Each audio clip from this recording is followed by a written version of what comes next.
Good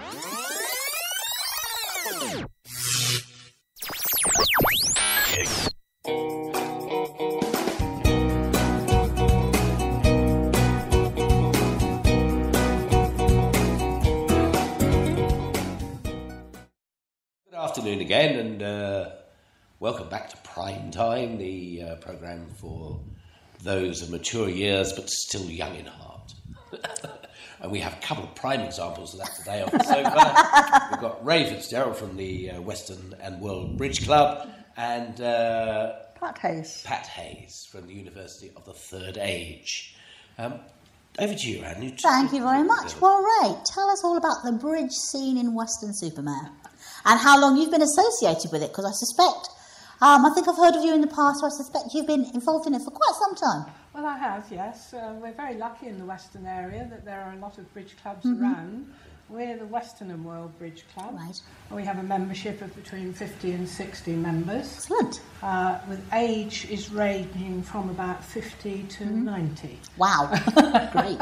And believe you me, those who are 90 play a mean game of bridge. I'm sure they do. Sure they do. Cutthroat stuff, is it? Right. Absolutely cutthroat.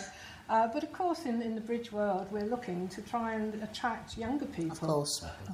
But it is difficult because younger people work. That's so right. They're only available in the evening. Of course. And our older people don't like coming out in the evening. No. So we do have this perennial problem of trying to attract younger people. So I presume from that you have afternoon and evening meets, do you? We do, yes. The Weston and Worle Bridge Club, of which I'm the chairman, meet on a Wednesday evening at 7 o'clock. Right. And again on a Friday afternoon at 2 o'clock. And all comers are welcome. Excellent. We do welcome anybody who would like to come. Right. Wednesday night is the night that we get a bit competitive. Be warned. Do you do that for money? Oh, no money involved. We're not Omar Sharifs, no. No, okay, good. No, and then Friday afternoon we have a more social bridge club. Right. Where we have a little bit of a natter and a little bit of a game. That's and nice. We enjoy it. And some of the older members who don't come out in the evening really enjoy coming to us. I'm sure they do, absolutely. And you see, the advantages of bridge is... I watched a programme you had on earlier with a lady, I think it was Sue Burrows from the Yes, indeed. and she said the same thing that I will say, is that as you get over your 65 and into your 70s, you have to keep active. That's true. If That's nobody's true. sitting around. Absolutely. And the brain is a muscle. It needs True, exercise. very true. And bridge will exercise it. Absolutely. So the advantages of bridge are that we have a lot of widows who are left. This happens time and time again. They move down from Birmingham, probably somewhere like that. Yes. Husband dies, wife They're left alone. and they're stranded away from their families. Yes. Now, a lot of them have played bridge before, and it takes them a little while to get back into it. Of course. But they do enjoy it. I'm sure they do. come. I'm sure they do. And if you haven't played bridge at all, but intrigued by this, would it... Yeah, well... how will we do with that? Yes, well, there are several teaching groups around. I mean, if you think of Weston, all the little villages round, well, not so little now, Banwell, Winscombe, Uphill, they've all got their own bridge clubs, and they all have a different sort of standard. So if you were an absolute beginner, you would need to go to lessons first of all. Right. If you don't even know the soups, you can still start from that, that level. Yeah. If you have played whist, it really does help, because then you understand about trumps and things like that. Exactly. But anybody can learn to play bridge. It is the king of card games. Excellent. What a wonderful way to put it. Yeah. And as you say, keep you active because you've got maths to think about and preparing ahead, preparing the moves well ahead. Well, it's a logical game. Yes, It's very exactly. logical. Yes. And the conversation you have when you're bidding, it is a conversation between you and your partner. So 4 people play, two play together and the other 2 play together. And when you're bidding, the most important bit is the bidding, to make sure that you're in the right contract. Right. And if you're in the right contract, you then have to make it. Okay. Wow. Yeah. A lot to think about. There is, yes. yes. But it is a most attractive game. I'm sure. And it does mean that people who live on their own, if they join a bridge club, they come out, and it is a remarkably cheap way of spending an afternoon. Right. £1.50 table money. Wow. And that includes a cup of tea. Oh, and biscuits. fantastic. Fantastic. I mean, you can't get better than that. Absolutely. Bargain. Yeah, and then we pay £5 a year as a membership fee, really steep when you think of golf clubs. Indeed. £5 a year. And then we have 2 social events every year. Oh, great. We go out for lunch, and then we go out for a Christmas lunch, and we have a summer sort of cream tea. Yes. Lovely. And then we play bridge afterwards. Well, of course. Yes. Sadly, we had this bridge lunch last Wednesday out at Moose Heart at Winscombe. It was a lovely lunch. We really enjoyed it, and we had super bridge. And then at the end of it, we were all leaving, and unfortunately 4 of our members were involved in a very nasty car crash. Oh, no. Yes. Oh, dear. Yes, and they were all in their 80s. Oh, good gracious me. Yeah. Oh, that's awful. It was very... Fortunately, they ended up more or less walking wounded. Right. But the car that hit them, I think the chap was more severely hurt. Oh, dear. So, but you see, what happens in a bridge club is everybody knows everybody else. Of They've course. had phone calls, they've had support. Excellent, that's good to know. Good. That helps people to get better, doesn't Yes. it? Really knowing someone cares about them. Yes, that's right. Fantastic. Yeah. Someone told me, Pat, that the University's Third Age also studied bridge as well. We did have a bridge group, but I think what happened there is that, as with other things, we've got a wide range of activities, and people who were playing bridge decided they would like to go to a specialist group, of course, like yours, and go that way, and that's the way we work in Weston with the U3A, because we've got such a wide range of activities. We've got about 60 or 70 different activities, which are all done on a voluntary basis in Weston. It's interesting listening to the amount that you're charging. We also, if it's in a hall, they also pay £1.50 per event. So it seems to be a fairly general, and that includes a cup of tea as well. If it's in a person's home, and we do have lots of groups. In fact, the majority of our groups are very small groups, and they meet in the person's home of the group leader, and they're the one with the enthusiasm and the interest to share. And the whole idea of the U3A is that for people in their third age, which is the age which is laughingly called after full-time responsibility of children. Not anymore. Life's not like that anymore. Exactly. I mean, your children come back, don't they? Sure. But this is not mine. I wonder why. So it's an interesting thing. We've got over 900 members in Weston now. We started in 79, I think it was. I've got it written down somewhere because I can't remember when we started, 74 perhaps.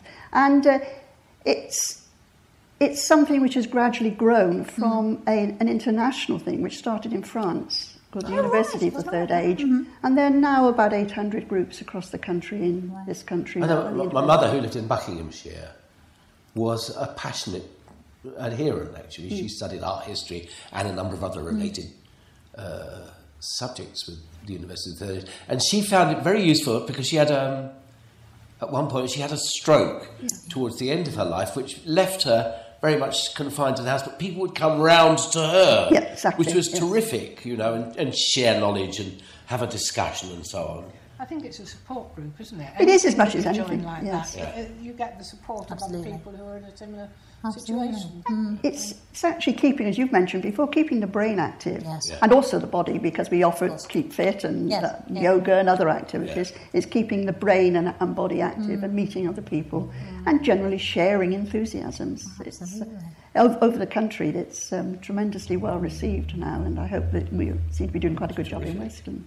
Do you have a specific time when people can come along to enrol? Yes, we do. We have a coffee morning every Tuesday morning at the Friends Meeting House in Weston, which is really held as an information-giving activity, so that we've got people there who can tell people what's happening in the U3A, give out information, have a cup of coffee as well, of course, and have a chat. And there are people that come every Tuesday morning for the coffee. And that again is a social event. Of course. And we also have we call it a monthly lecture, which is at St Paul's Church Hall on the second Friday of each month, which has a subject which can be anything suited to any activity which anybody's interested in. It can be the world of Walt Disney, it can be magic, wonderful. It can be mathematics, it can be the history of art, anything across there. In fact, I gave a talk there about the workhouse, which is, you wouldn't think would be the most inspiring of interests, but it's an interest. It can be anything. And all your members actually come and do the lectures for you. They can come. Well, they can be members, or we do actually have people from outside. Right, okay. All our group leaders are volunteers from within the U3A, so we don't. Can I just say, I mean, people should not be put off by the word university. No, that's true. I think it's important to say that because, I mean, first of all, no qualifications for joining. No. Yeah? None at all. And no exams. No. None of those things at all. None at all. None of that. You're learning for the sake of learning, Absolutely. something you're interested in, for the joy of doing it, without any qualifications at the end of it. And you never know what you're going to learn. Yeah, and my mother used to say, "You're never too old to learn if you're not too big to be taught," which is That's true. That's very true. Yeah. But it's quite interesting. More like the universe of the third It's age. exactly yes. Wonderful way to put it. Absolutely. Absolutely. It is a charity, and we're affiliated to the National Third Aid Trust, which gives us support and covers us with insurance and other activities. And of course, we do actually also do trips and groups and social activities, which are open to all the members as well as those which are specific, group specific. Yes, you mentioned insurance. You see, you're lucky having a governing body like that provides the insurance. We're a little bridge club, really, by bridge club standards. Yes. We're not affiliated to the English Bridge Union because there are a lot of rules and regulations that go with being affiliated. Sure. Yeah. So we have to actually pay our own insurance. Yes. Because obviously you can't ask people to serve on the committee and they're going to... No, quite, of course. Finger jammed in the table, you know. No, that's right, of course. Yes, of course. So that's another big expense for us. It is, I'm sure it must be. Does that come out of your £5 overhead? That's extremely... Yeah. We actually have a £12 annual subscription and the group money as well. Yeah, but would you pay that into the centre to the sort of central office? It's not all paid in. There is a amount paid in dependent on our membership per head. I see. Goes into the rest of it is kept for our own overhead expenses and to supplement the hiring of halls and other events which are run because the hire of everything's going up. Of course it is. Do you find in Weston it's difficult to hire a hall? Well, all our meetings are daytime. We don't have any evening ones, so we are actually limited to daytime. And of course, we are then in competition with groups such as preschool groups and other groups which have calls on halls in the daytime. We are lucky in that the halls we use. Yeah, I mean, if you think about the villages like Banwell and Winscombe and Uphill, they've all got lovely village halls. Yes, really nice village halls, and Hutton as well. Beautiful. Now in Weston, you've got halls that are attached to churches, which, as you say, are usually all booked up, particularly during the daytime, and they're expensive. True. You look at hotels to try and play there. They're very pleased to have you in the winter, don't want to know in the summer. Of course. And of course, a lot of places don't have parking. Well, if you've got an elderly population, you need parking because they can't walk. No, that's true. So far. Very true. So I do think in Weston there is this lack for like a village hall. I think you're absolutely right. Interesting you're point. Absolutely right. We've recently been looking at the problem of booking, and we have actually got now a cafe in town which allows us to book their upstairs room, providing they buy the coffee from them. So that makes sense. It brings custom into them, and that's helpful to us. Absolutely, Very good idea. Absolutely. Yeah, so we are using that as well. I mean, we could get a good bridge club in here. We could, yes. I think we're being taken over by that. Excellent. Well, I think we're probably going to have to call it a day then. Absolutely, ladies. After that starting offer. Fantastic. And well, look, thank you very much for tuning in to Prime Time. And please come again next week. Again soon. The details of how to contact these ladies will all be posted at the end of the programme for your information. And I hope you join them. Yeah? Thank you. Lovely. We'd love to see Goodbye. See you next week.